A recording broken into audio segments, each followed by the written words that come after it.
বিশুদ্ধ ভাষাটা এত জরুরি যে আল্লাহ তাআলা তার প্রিয় হাবিবকে মায়ের বুকের দুধ থেকে বঞ্চিত রেখেছেন শুধু বিশুদ্ধ ভাষার জন্য।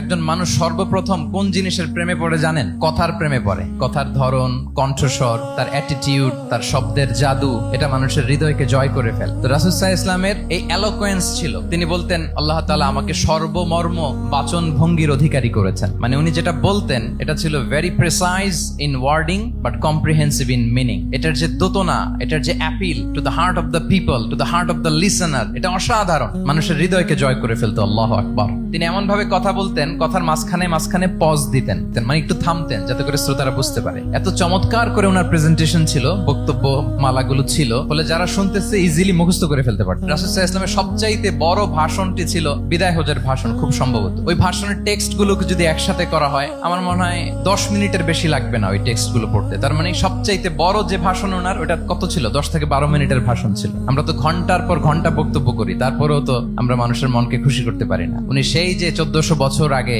10 মিনিটের একটা ছোট্ট ভাষণ দিলেন, গোটা বিশ্ব আজও হাবুডুবু খায় ওই ভাষণের ভেতর, ঠিক কিনা বলেন?